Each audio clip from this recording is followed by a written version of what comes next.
Annotating Literature. Many years ago, when I was a college sophomore taking my general education literature course, my instructor assigned the Norton Anthology of English Literature, a big book printed on onion skin paper in order to fit all 2,000 pages of it into one paperback. I went on to become an English major, so I kept my Norton Anthology. But as you can see, a paperback of 2,000 pages did not hold up well over the years. Still, as I look over my old textbook, I can see that I made several attempts at annotating a text, some better than others. This is an example of mostly passive annotations, where all I did was underline stuff and make an attempt at figuring out the last line. I guess I thought the poem meant something about star versus man. But my annotations, and thus my interpretations, improved. To see why, let's look at my annotations of John Keats's poem on first looking into Chapman's Homer. I used 3 types of annotations to try and understand the poem's meaning. Let's take a look at these 3 types. The first type of annotation focuses on textual literacy, or the factual knowledge you need to understand a text. As I look over my annotations, I see several examples that help me understand the literal meaning of Keats's poem. Keats wrote the poem in 1816. The speaker is talking about traveling. He is referring to Homer, and in 1816, that Homer could only have been the famous Greek poet who wrote the Odyssey and the Iliad. Darien is a province in Panama, Chapman was a Renaissance poet, and Apollo was the god of the poets. When I was a college sophomore, I did not know what any of these terms meant, so I had to look them up. I also see that I wrote octave and sestet, which tell me I felt it important to identify the form of this poem. It is a sonnet, and a very particular kind of sonnet known as an Italian sonnet. I want to stress that I did not know any of this when I wrote these annotations, so I had to look up all of it. Textual literacy, understanding the literal meaning of a text, is the essential first step toward interpreting literature. But annotations about the literal meaning are mostly passive annotations, or annotations that do not require you to draw inferences about what the poem means. Now we move into more active annotations that help you interpret what the work means. After you annotate for the literal meaning, it helps to think about connections between the text you are analyzing and other texts, or between the text and the culture in which it was written.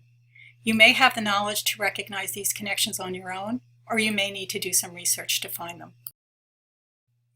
In my annotations of Keats's poem, I see that I wrote, "There is no frigate like a book" at the top. "There is no frigate like a book" is a famous poem by Emily Dickinson. I had read and loved Dickinson's poem, so I had the cultural literacy to make a connection between the way in which she felt reading could transport her and the way in which Keats felt transported by reading a new translation of Homer. But Keats is making cultural connections in his own poem by mentioning Cortez in the second stanza. I knew who Cortez was, and perhaps you do too. But you could look him up on Wikipedia to learn that he was a famous explorer and perhaps the first European to see the Pacific Ocean. If I had been better at annotating a text, I would have noted in the margins the themes of travel and discovery that I saw in these lines. The third type of annotation is the most challenging, but ultimately the most important. Here you must draw inferences from the language in the text to get a meaning that is not literally stated. To do that requires you to wrestle with the ambiguity, things that are not clear, in the text and explore how authors use literary devices and figurative language to pack a lot of meaning into something as brief as a 14-line poem. I see now that without being taught how to annotate, I did not do a good job of writing active annotations where I grappled with the ambiguity of the language in this poem. But I do see one annotation that tells me something else is going on here than the literal meaning. I wrote travel metaphors underneath the title. A metaphor is a figure of speech that compares two things that are not, at first glance, all that similar. Dickinson compares reading a book with sailing in a ship, and Keats compares reading a new translation of Homer with travel and discovery. Neither the speaker in Dickinson's or Keats's poem physically went anywhere, but the act of reading has transported them intellectually to realms of discovery as great as sailing an ocean or seeing one for the first time.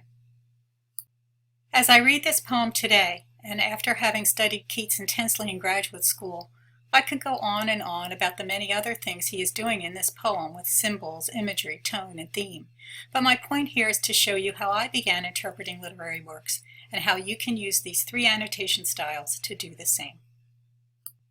So let's review the 3 types of annotations. Textual literacy annotations are where you note the literal action of the text and define unfamiliar words and references.